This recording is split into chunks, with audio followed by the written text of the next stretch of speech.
experience of being a caregiver was probably the best thing that I could have ever done for my mom, because she was always there for me. She was a single mom, and she raised me, and she gave me everything and was my absolute best friend. And to be able to be there and fulfill her wishes for her was just a wonderful experience that I'll never forget. Well, my mom was diagnosed very quickly. There was only a 6-week span between the time we found out she was diagnosed with cancer. Actually, on June 2nd, we took her to the emergency room because she felt like she was having some type of indigestion, and then thought maybe it was her heart. They did some tests and they decided to keep her overnight, and we thought it was nothing, that she'd be fine and be back home with us. Then they decided to do further tests and found out she was in stage 4 of esophageal cancer. And that's when they started talking to us about different options. And of course, at that stage, you're in this whirlwind that it just doesn't even seem real, at that point. And my mother made the choice that she did not want chemotherapy, and she didn't want any kind of radiation treatments, that she wanted to enjoy herself. And we had a condo in the Keys, and she told me, get me to the Keys. She said, I don't want to go through all this. This isn't what I want. And we talked about the options of hospice, that she didn't want to be at home. She wanted to be at hospice when the time came. So we did. We took that trip down to the Keys and stayed and had just a great time with her. And the Wednesday before she passed away, she told us it was time. And we brought her back here to Daytona. And I was met by nurses from hospice who led me through the whole process, because at that point I still wasn't able to let go. I still wanted her to get better. And I don't know what I would have done without them. They were there for her, and they were there for me and my family. One of the things that was wonderful about this is that it was on my mother's terms. And if you knew my mom, it was always on her terms. But we were able to, she was brought into a room that was not like a hospital room. It was like, I don't know, like an upscale hotel almost, and the care that they gave her was unbelievable. She was able to have her friends and her family with her. Us being in the wedding business, we knew a lot of different musicians, and one of her favorite musicians was a harp player, and Melody was able to come in and play the harp for her and for all of us. And it was just, I just can't explain. The whole experience itself was just so different than her being in a hospital with tubes and this and that, and having treatments that she didn't want to have. And I would recommend that to anybody, that's what they wanted, would want to do. The different options that she had as to staying home in the house or coming, to the facility. But they were in touch. They were in touch with us every step of the way, and they're angels. They're absolutely angels. And I can remember even when my mom was there, the nurses still continued not only to care for her, but to care for us too, and walk us through the process. And when my mom did pass away, my mother held on to a pillow, and she carried it with her all the time. And I didn't take it with me. I left it, with her. And the nurse, Janice, came out and she said to me, you forgot your pillow. And I said, well, no, Mom likes that. Keep it with her. It makes her feel better. And she said, keep it with you.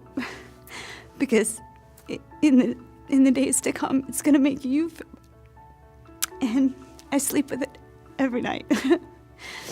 And it's like it's her, being there. But I guess they go the extra mile to really help you to get through and to deal with it. And right away, the counselors were calling, to let us know to get through, that process as well. So, they're just absolute angels. They really are. Well, hospice does have Can't Begin Again, which is a support group that also reaches out to the children and to be with other children going through that, as well as their counseling that they have to help you get through that process. And I think that it's a very good process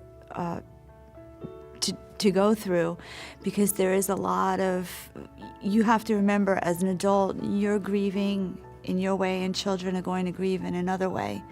And you can't expect them to grieve the same way you are, and that they will act out. And, thank God that hospice was there to be able to point us in the right direction to try to get back on track and try to get through this whole process.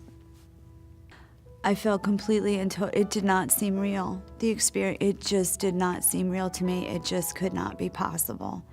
In a million years, I never fathomed losing my mother.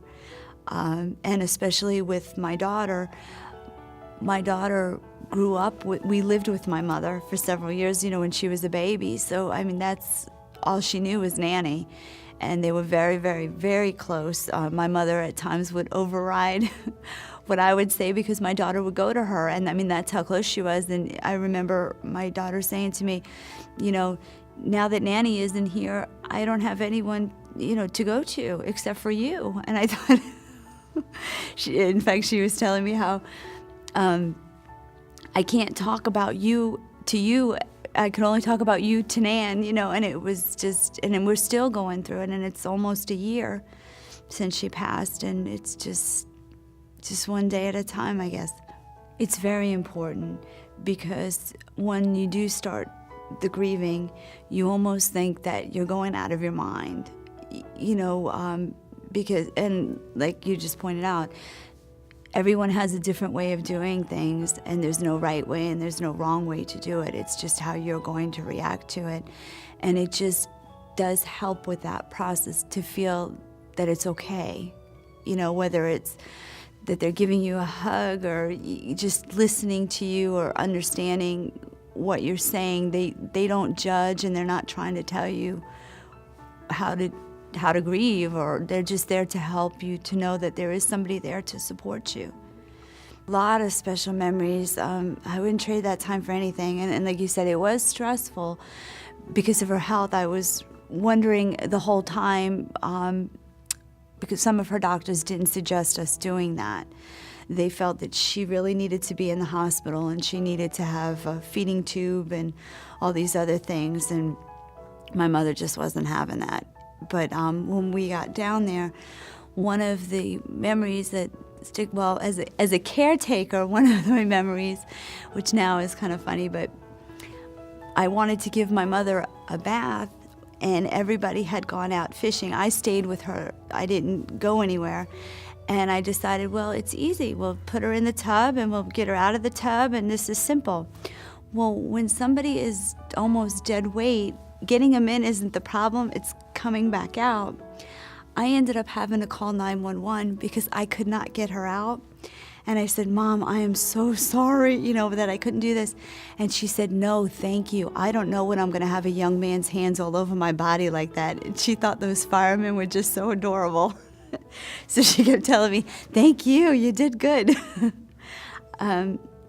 But our last real memory with her was when she wanted to go swimming, and she told my husband to get her in the pool, and he carried her down and put her in the pool, and we had about maybe 30 minutes of Mom, and she swam, and we took pictures and we were laughing and we had a great time. And it was shortly after that is when she said it was time. A few hours later she said, I need to go back, it's time. So we did. But I wouldn't trade having that time with her there. She wanted to be there so bad. So that decision, I'm glad that we made that one and got her down there, because that's exactly where she wanted to be. She was very spunky, and inside and out, she was a beautiful person. She always was there to help somebody. And that's just the hard part now, is getting through things without her being here.